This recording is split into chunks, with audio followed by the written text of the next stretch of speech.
What is that? That's our Dexter.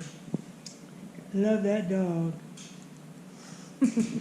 I began to develop my I'd call my moral consciousness, what I felt was right and what was wrong, And I became I really loved Sir Walter Raleigh, can you imagine? He was such a gentleman. I thought, boy, that's the way I want to be, gracious, stuff like that.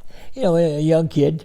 Anyway, so in high school, I joined the Baptist Young People's Union. It was called BYPU, or Button Your Pants Up, something like that, And it was during that period of time the minister asked anybody who wants to come forward and dedicate his life to Christ. And I went forward at that time. I made a big difference because I made a commitment at that time. And I was in the Boy Scouts, and I also made a commitment to the Boy Scouts to do what was right. And I got involved with the Salvation Army a little bit too, so early I began to realize what things I wanted to do, make my life better for me and other people. I finally developed 5 rules, but it took a long time. You don't smoke, you don't drink, you don't take drugs, you do not use profanity, and you don't become promiscuous.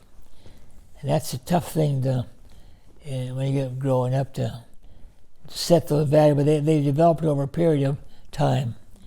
Because I was always a leader. I think I always wound up leading what I was doing.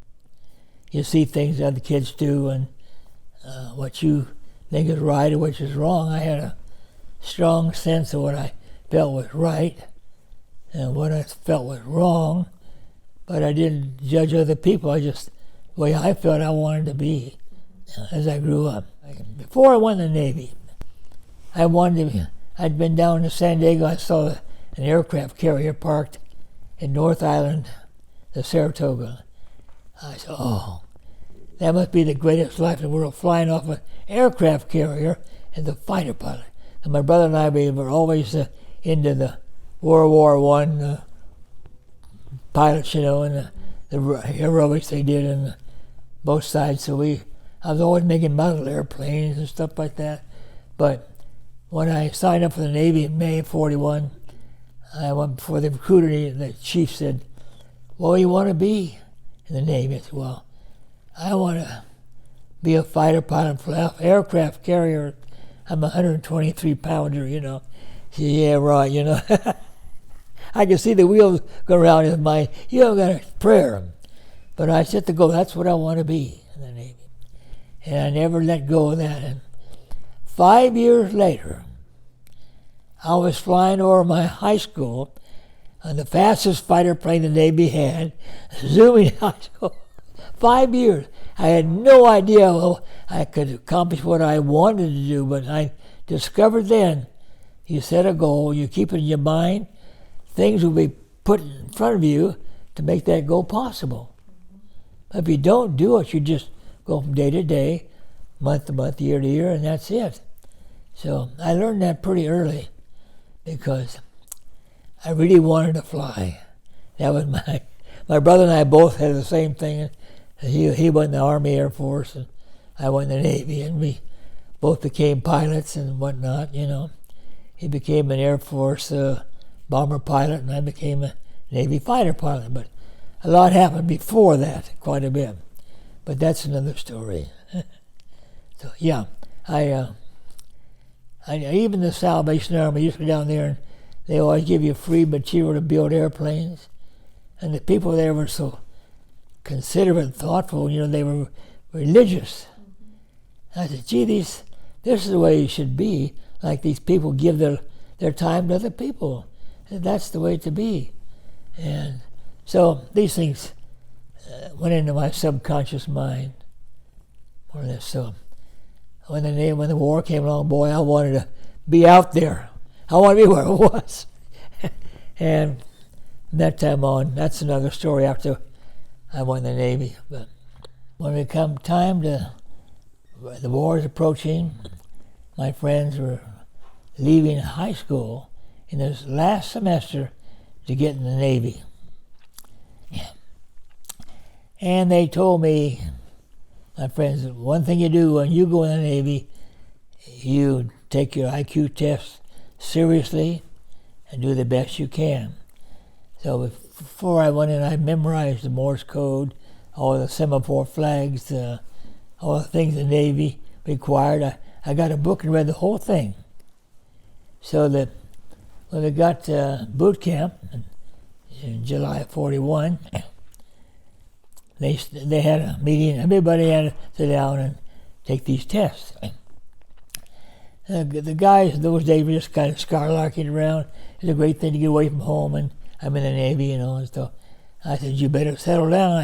They told me that this is a very important part of your life, because that your IQ follows you all the way through your Navy experience. So I really knuckled down. A lot of guys just they didn't do anything. So when we finished boot camp in 1941, there was only 10 openings for schools, and I got one of the 10. The other guy was shipped out to sea, and my best friend who quit early, he was on the Arizona when it went down, and he was lost there, but knowing what happened to him. But they wound up shipping paint aboard ship, stuff like that. But I was fortunate to be selected for communication school.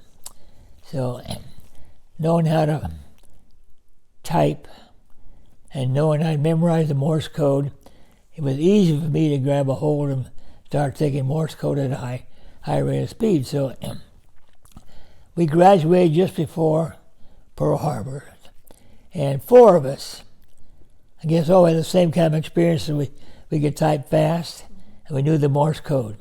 It's difficult when you try and learn how to type and recognize da-da-da-da and all those sort of things, because there's 26 different sounds you have to memorize. I can still go through them today. Amazing. It's been quite a few years, as you can imagine. In May of 41, just about a month before graduation, I went down and signed up for the Navy. And they didn't accept me until July 1st of the new fiscal year.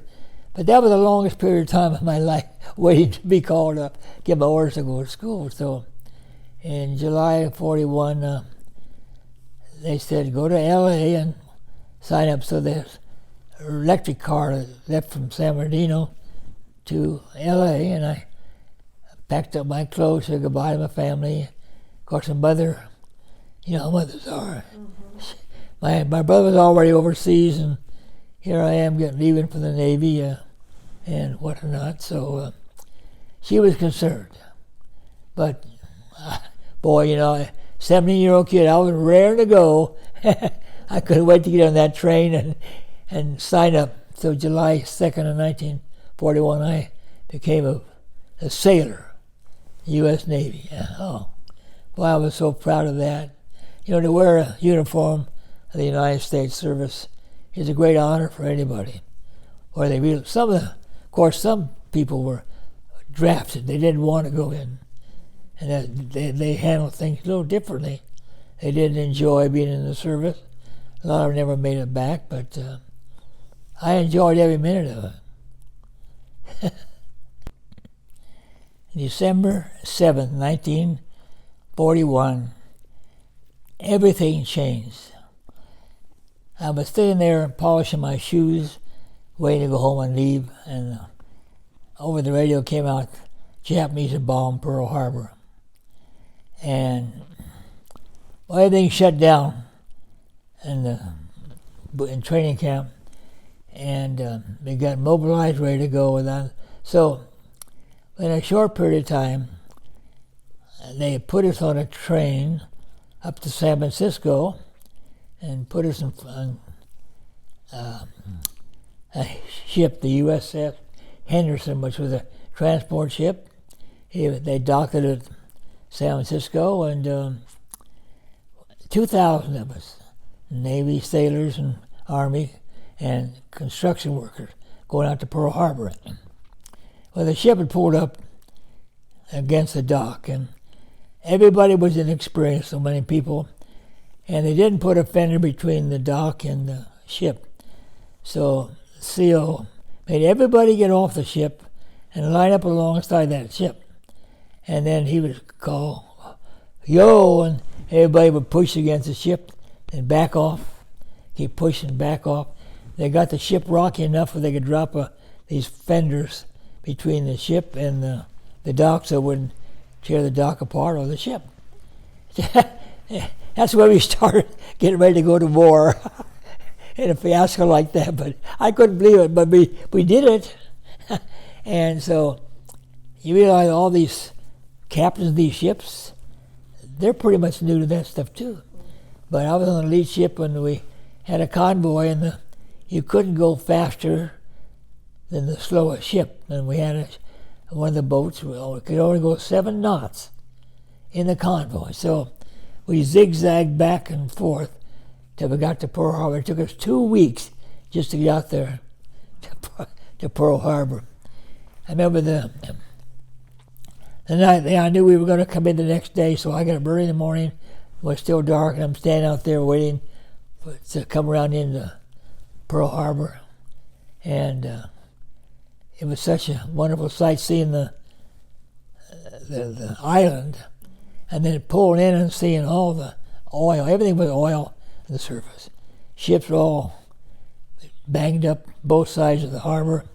It was quite an impression for a young man to get started in the Navy. But all of a sudden your responsibilities completely changed. You weren't just going through training doing this. You had a job to do.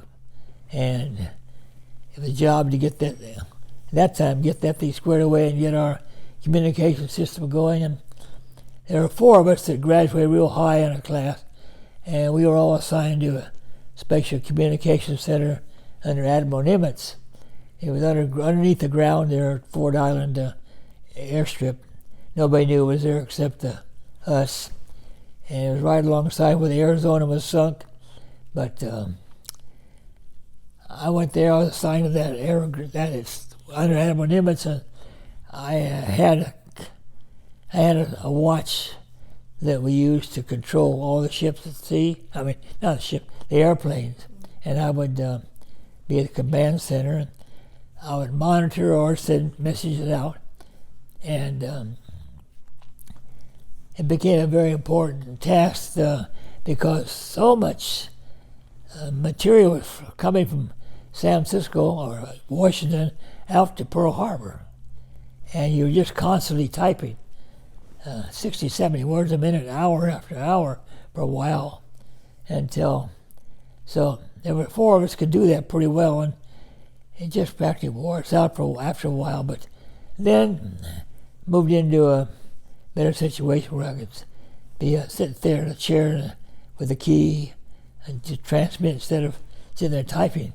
But it was just a deluge of data coming from from Washington, I suppose. But we were trying to find out what's going on. And one of the jobs I had there was being assigned to all the ships at sea, which ones were alive, which ones were sunk, and what happened. And so I got a pretty good idea what happened before the war started and what afterward. But it became apparent to me that when the war started, our carriers were about 250 miles southwest of Pearl Harbor. All the old battleships, they're obsolete from World War I. Were sitting there in a very low draft. So when they were sunk, they didn't have far to go down to hit the bottom. And turned out that they all had their water pumped out and plates put on. They're all taken back to the United States and state of Washington and refurbished and had brand new battleships. They were out in the fleet again in a couple of years and had new battleships. It looked like we lost everything at Pearl Harbor, but we just put them back in shape. And the only one we lost was the Oklahoma.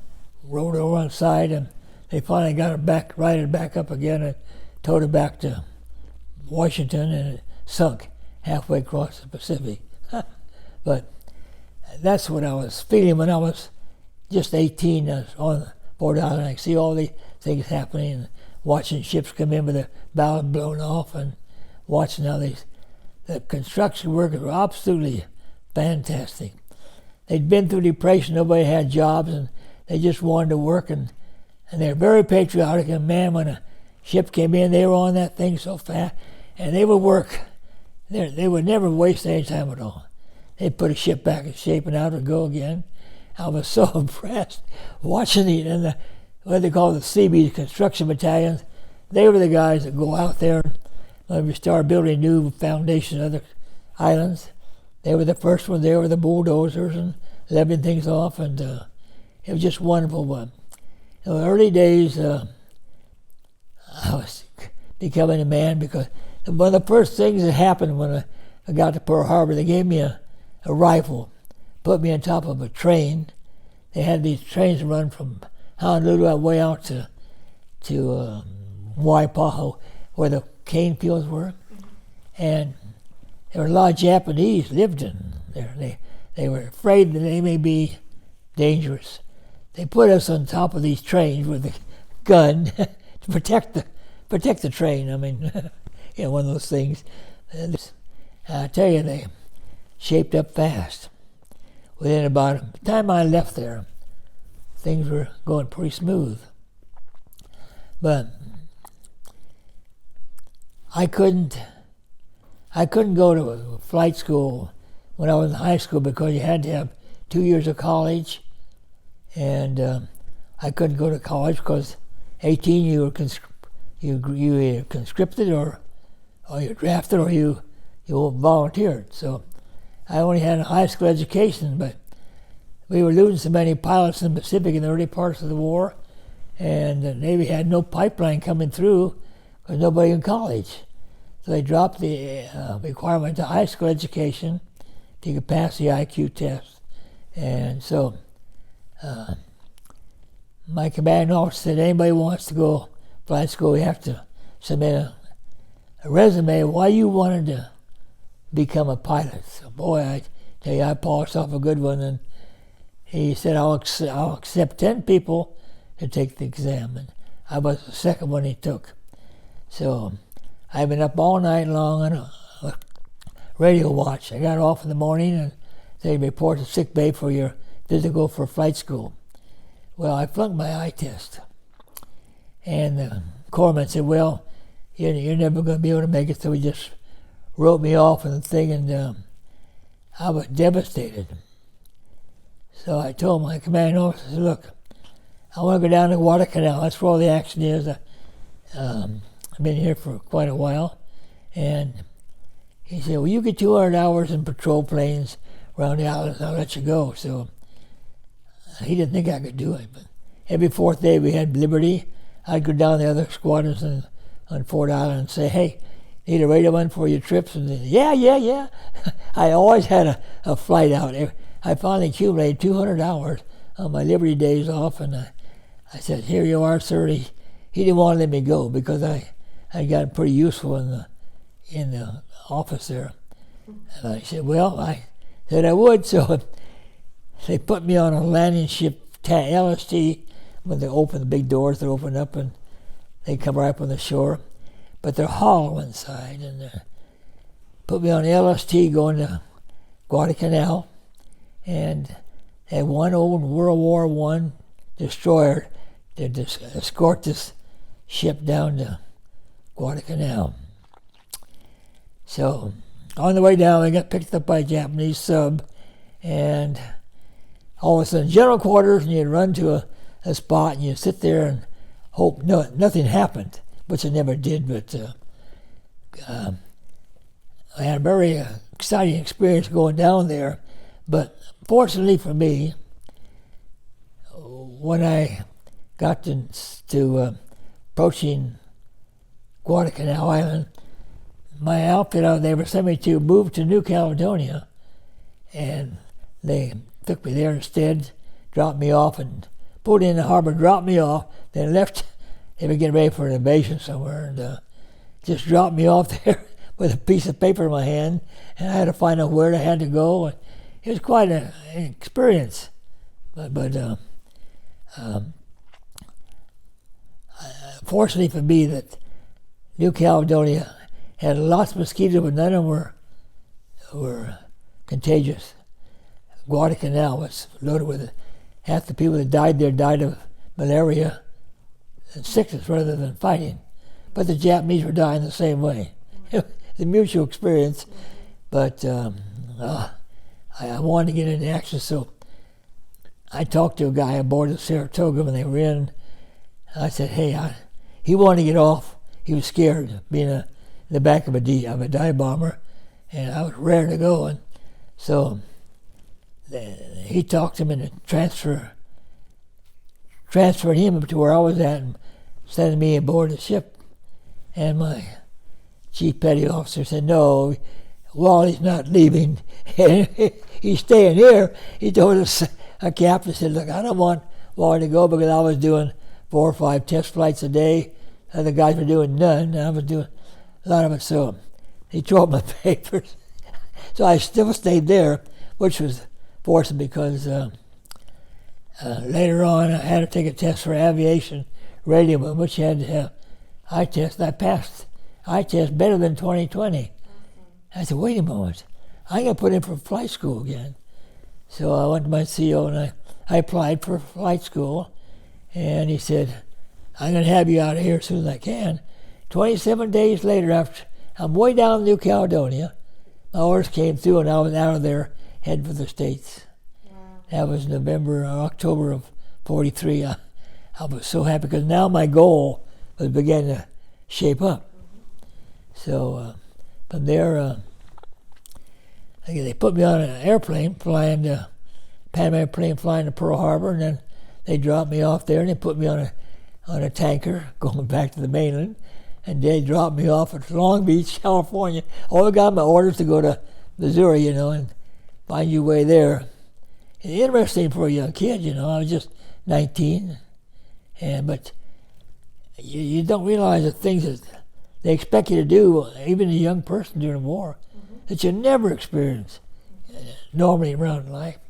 And it makes a man out of you much sooner than you would ever expect. But I didn't think anything of it than just the way things were going. So I remember I got home, hitchhiked a ride to San Bernardino, and I got home, and my mother was having a meeting with some ladies. They did prayers every week, and I knocked on the door. It made tears in my eyes even to think about it. My sister opened the door and saw me standing there. She couldn't believe it. She called Mother, and they came to the door and they started crying, and so did I. It was the most poignant time in my life. Here I am back from the war, safe and sound. I'm going to flight school, which I'd always wanted to do, and they knew what I wanted, so they were so happy. Anyway, that's the way I got back from the Pacific after 15 months out there, I guess. And it's a great experience. Heading back to William Jewell College. What they did, because we didn't have our 2 years of college, they started putting us in colleges. 4 months at William Jewell, and another 2 months at Nebraska State, and then 6 months at Iowa State University, jam-packed with solids. They've tried to put 4 years into the 2, but you had to do that plus all your flying and everything else. So I had 2 years of cadet training, and it was the most tense 2 years I've ever spent in my life, but also 2 very happy years because I was learning to fly and learning all the ground school stuff I didn't get out of high school. So by the time I graduated, only 15% of my class was left because there was so much. It was tough. A lot of guys just didn't want to put up with it, But if you have a goal, you keep it in your mind, it will work out. So for me, 1945, I got my wings. I tell you, it was a proud moment in my life. I was so happy. Yeah, 'cause it was worth it, you know. And from that time on, my whole career evolved around flying. So I guess I wound up almost 40,000 hours in the air in my life. That's a lot of air time. You add that up all the time. But I was always ready to get in the air, and I never turned down a trip or a flight to go flying. It's my life, you know. Yeah. I've always felt this aura of I don't know, love or safety around me all the time. And when I started flying, I felt completely safe. I had no fear at all. And that fear came from trust and belief. And I just knew that every time I flew, I felt protected. Even when I was out or even in combat, whatnot, I always felt protected. I guess you would call it faith. If you don't have faith, you're out of luck, particularly when you fly. And I put in a lot of time, had a lot of very interesting experiences that I won't go into, but you know, when you fly in an airplane with an engine in front, things can happen to an airplane. And I had a lot of that, but I always had faith. I'd get back, and every time I was out over 100 miles from shore, I'd still get back into what I had to get done, and I never lost an airplane in my life. But I felt this protection around me all the time. Very important to have that feeling, because when you fly off an aircraft carrier, you want to feel that you're being protected, other than your own abilities, that things are going to work your way, look your way. And they always did for me. Yeah, my mother, I made sure she prayed for me every day, my brother. Yeah, she gave me a prayer to memorize. I had it in my locker all the time. It started, God is my help in every need. God does my every hunger feed. God walks beside me, guides my way through every moment of the day. It goes on, but that's the way it started out. And I'd say that prayer every day. I'd see it, and while I was flying, I'd just say it to myself, and it became a part of me. But that particular prayer, I kept with me all the time I was flying. It's kind of an unconscious thing, but she taught me, a young man, to say these things, Okay, my mother was, she was a worrywart, had severe migraine because she's always worried. She had faith, but she was worried. I have faith that I don't worry. Different kind of faith, I guess. Because being a mother, it's different. You know that. Mothers do with their kids. When you're a rambunctious young man, it's just all gung-ho. For me, it was all gung-ho. My whole life, I've just enjoyed doing things, So